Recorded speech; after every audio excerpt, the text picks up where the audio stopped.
Hey everyone, welcome back to Easy English by English Learning Podcast with Adam and Sarah. I'm Adam, and as always, I'm happy to be here with you. And I'm Sarah. Today's episode is a little more emotional. We're talking about feelings and emotions. Yes, and it's so important. When you can express your feelings in English, you can really connect with people. Exactly.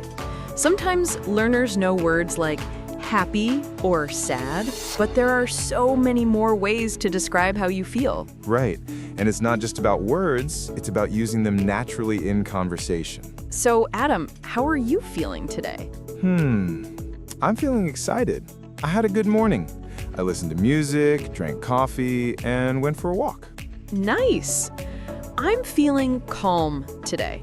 I slept well, and the weather is soft. Not too hot, not too cold. That's perfect. So, listeners, we can say things like, I'm happy, I'm tired, I'm worried, I'm excited.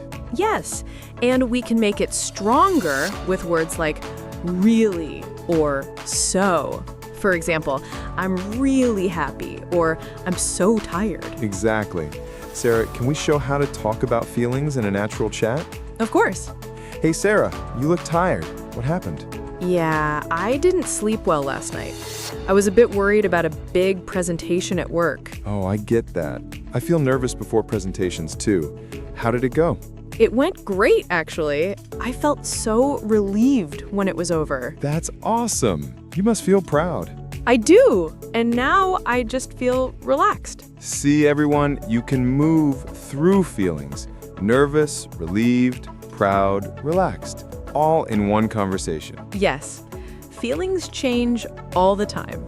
And in English, you can use I feel or I'm. For example, I feel happy or I'm sad. Right. I'm angry, I'm excited, I feel bored. Simple and real. Adam, what's something that makes you happy? Good question. I feel happy when I spend time with my family. We laugh a lot together.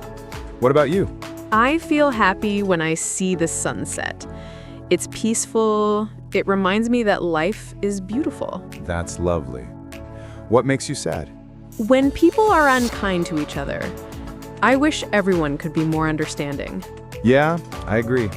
I feel sad when I see someone lonely or when I miss my friends.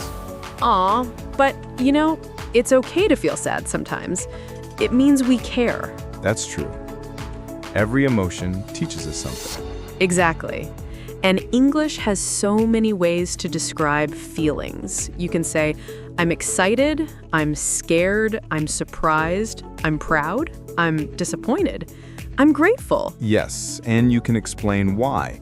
Like, I'm excited because I'm traveling tomorrow.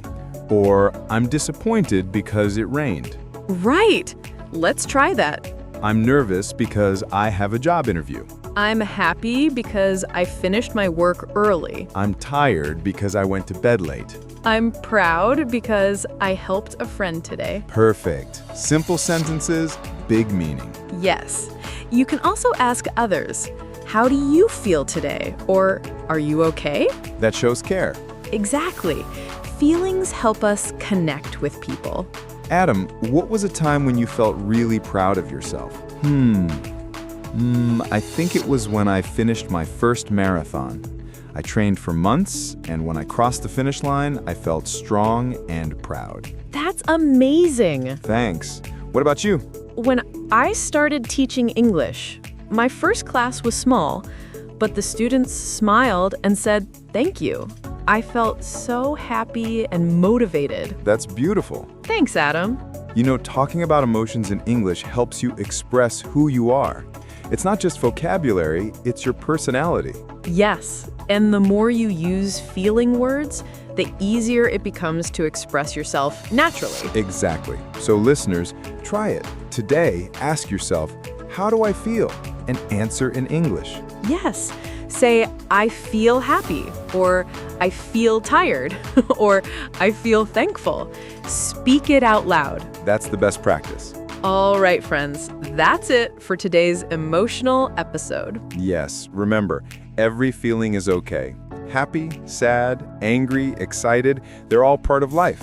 Exactly. So take a deep breath, smile, and say, I'm feeling good. I love that. Me too. Dear listener, don't forget to subscribe our channel and also share with yours.